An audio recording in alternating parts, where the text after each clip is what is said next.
हम लोग अभी शाम को 5 बजे हावड़ा पहुंच चुके हैं। ये हमारे पीछे हावड़ा रेलवे स्टेशन है, जो इंडिया का सबसे बड़ा रेलवे स्टेशन है। और ये हमारी बस लगी हुई है, यहीं पर सारे लोग चल रहे हैं हमारी बस में। और यहाँ पर अपने सामान लोड करवाने अभी जा रहे हैं होटल के लिए। और कल से करेंगे हम अपनी यहाँ पर कलकत्ता में घूमने की शुरुआत।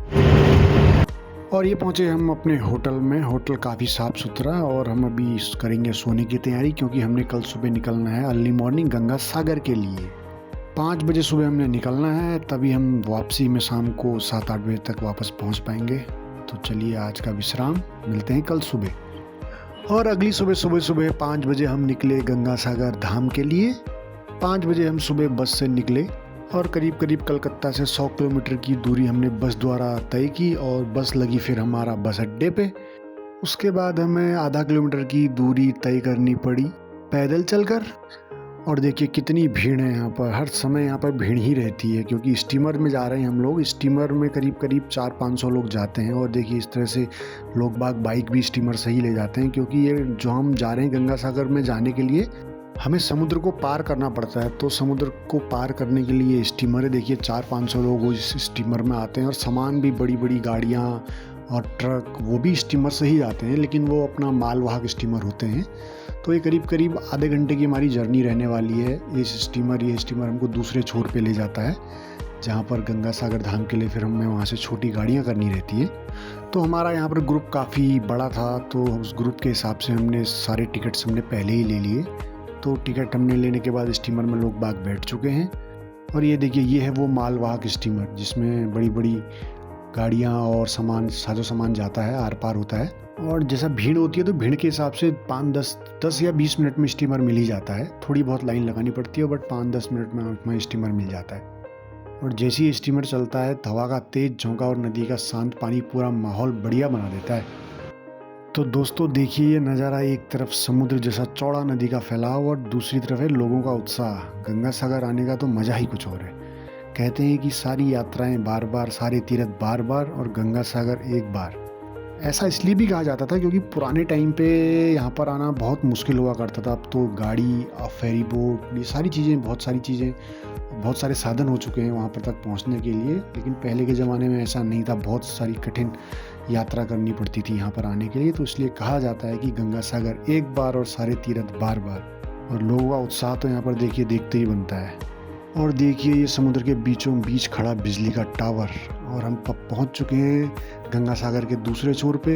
ये देखिए गंगा सागर का छोर। और यहाँ पर से भी हमें अभी गंगा सागर जाने के लिए छोटी गाड़ियाँ लेनी पड़ेंगी। छोटी गाड़ी जो कि 7-8 लोग उसमें बैठेंगे। और यहाँ से करीब 30 किलोमीटर और जाना रहता है हमें उन गाड़ियों से। तो करीब आधा पौन घंटा हमें वहाँ पहुँचने में भी लगेगा। और देखिए हम आए गंगा सागर के इस टापू पे। ये टापू बिल्कुल चारों तरफ से समुद्र से घिरा हुआ है।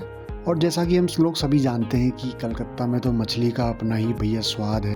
इसीलिए इस सागर द्वीप पे रहने वाले अधिकतर लोग अपनी रोजी रोटी मछली पकड़ने से ही कमाते हैं। और ये देखिए हमारी ये छोटी सी मैजिक गाड़ी, जिसपे हम 3 दूनी 6, 7, 8 लोग बैठे हुए हैं।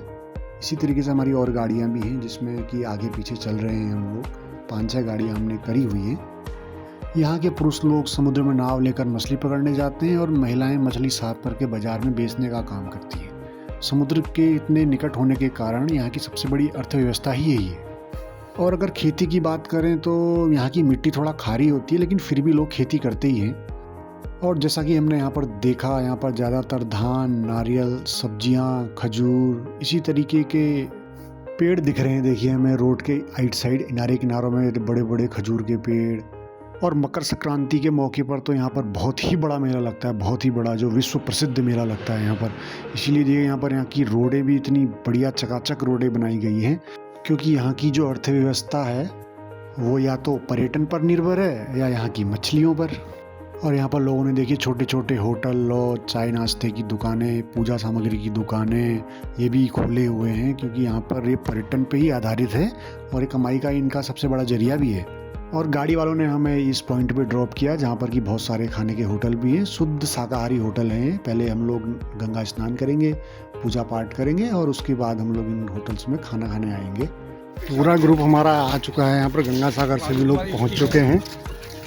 ये देखिए सब के सब लोग गंगा सागर में पहुंच चुके हैं। अब स्नान करेंगे, स्नान करने के बाद फिर भोजन पानी होगा।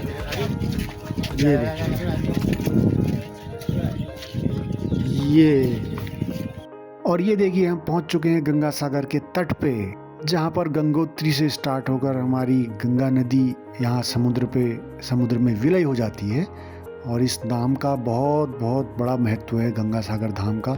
सभी लोग यहाँ पर डुबकी लगाने के लिए तैयारी करते हुए, कुछ लोग डुबकियाँ लगा भी चुके हैं और उसके बाद यहीं पर पंडित जी हैं जो कि पूजा पाठ करवाएंगे। पानी यहाँ पर का काफ़ी खारा होता है, तो कुछ लोगों ने यहाँ पर अपनी ऐसी व्यवस्था भी कर रखी है कि एक साफ बाल्टी 50-100 रुपये में दे रहे हैं और उसके बाद आप यहाँ पर आके अपना साफ पानी से भी नहा सकते हैं। उसके बाद आप पूजा पाठ करके आगे के लिए निकल सकते हैं। और वो देखिए सामने जो दिख रहे हैं काले काले, वो सारी बोट्स हैं, तो बहुत काफ़ी दूर है इसलिए वो बोट्स इसलिए हमें इस तरीके से दिख रही हैं।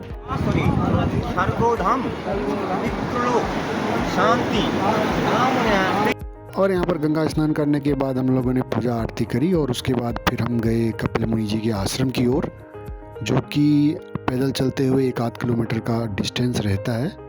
और हम यहाँ पर मकर संक्रांति के कुछ दिन के बाद आए, तो मकर संक्रांति में तो यहाँ पर बहुत बड़ा मेला लगता है, तो इसलिए देखिए यहाँ पर इतनी सारी अभी गंदगी है। कुछ लोगों ने यहाँ पर जिन लोगों ने यहाँ पर दुकानें लगाई थी वो अपना दुकानें समेट रहे हैं। और पीछे देखिए कितनी बड़ी बड़ी लहरें आ रही हैं और बच्चे भी इसमें बिल्कुल आनंद ले रहे हैं। और इसके बाद हम निकले कपिल मुनि जी के आश्रम की ओर। वहाँ पर हमने ग्रुप फ़ोटो खिंचवाई और फिर किया भोजन, और उसी फेरी बोट से हम वापस निकले अपनी बस की ओर और बस के द्वारा कलकत्ता अपने होटल के लिए। लेकिन रास्ते में यहाँ पर बहुत जाम लगा हुआ था, लोगों ने जाम किया हुआ था, तो यहाँ पर हमें बहुत सारा टाइम लग गया। और ये देखिए कलकत्ता की सड़कों पर चलती हुई ये ट्रेन, जो कि लोकल में ही चलती है और अभी तक अपनी इस पुरानी चीज़ को सहेज कर रखा है, तो ये देखकर काफ़ी अच्छा लगा। और इसके बाद गए हम अपने होटल और हमने किया डिनर और उसके बाद किया रेस्ट। मिलते हैं नेक्स्ट वीडियो में।